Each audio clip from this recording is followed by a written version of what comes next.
Welcome to Retroware TV. I'm Ito. And I'm John D. Thanks for tuning in.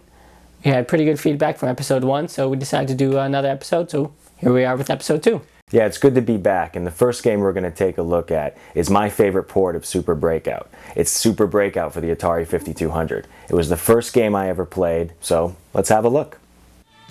The year is 1982.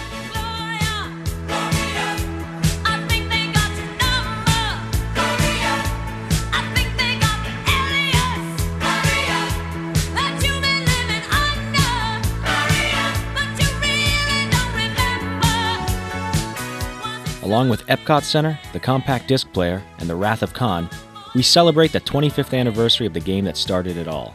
Well, for me anyway. Super Breakout for the Atari 5200.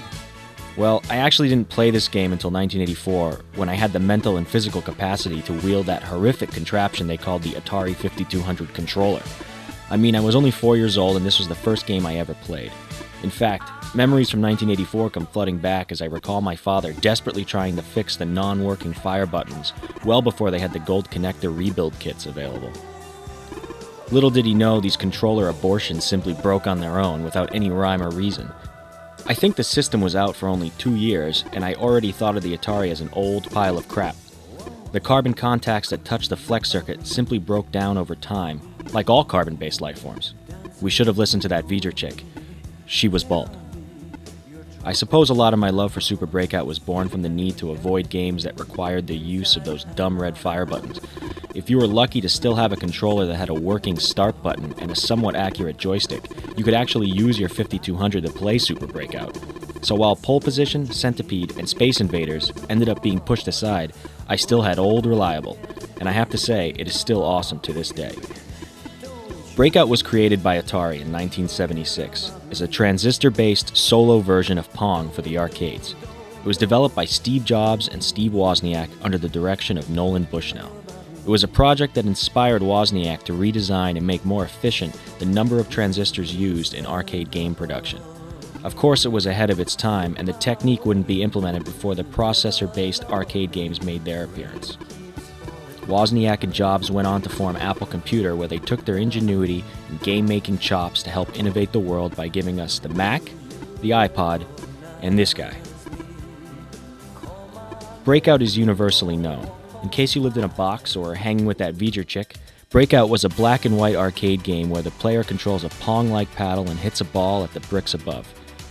Control is maintained with the use of a dial, breaking through the white blocks with color overlays on the upper third of the screen. It's essentially solitaire Pong, and like its predecessor, Breakout is incredibly simple, but damn addictive. The ball speeds up as continuous bricks are broken, or when you hit the upper level of orange or red bricks. The paddle shrinks to half its size once you break through the top layers and hit the back wall. The goal is to grab as many points as you can. The game rewarded timing, eye-hand coordination, and probably allowed me to hit a baseball better during my Little League years. The Atari VCS version of the game allowed for use of the paddle controllers, simulating the arcade experience in feel, but not in look. The 2600 version of Breakout is junk. The bricks basically bleed together, without any discernible edges, and while most of the gameplay feels similar, it is a dismal-looking port.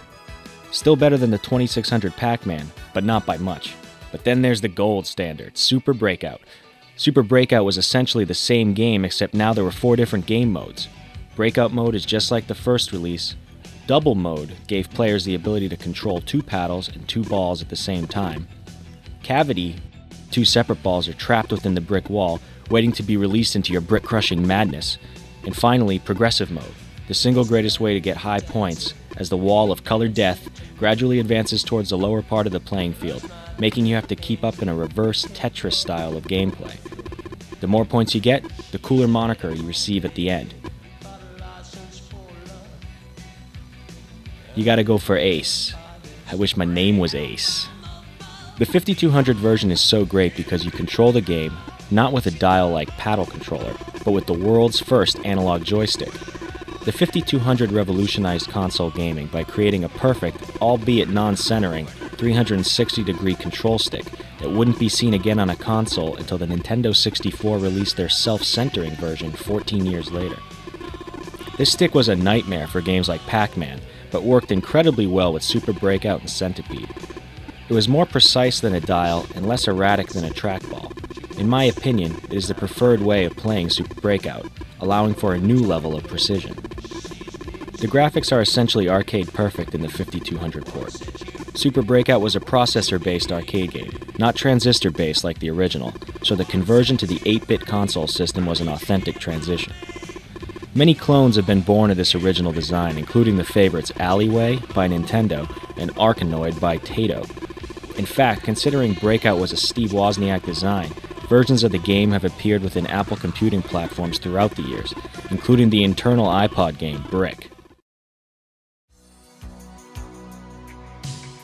This game will always remind me of a time when I was young. The world was new, and Ali Sheedy was cool. This game has inspired me to take apart many a 5200 controller and risk electric shock through the use of its idiotic power supply. My advice: in order to relive video games the John D way, you should buy the 5200, find about 300 extra controllers, and risk electric shock by plugging in its crazy dumb power supply. Proceed to play the game every day until you're about 6 years old. Get really sad when the Sox lose the 86 series, move to the suburbs, and shock the neighborhood kids when you break out the only gaming console that you can actually convert into a boat in an effort to save New Orleans.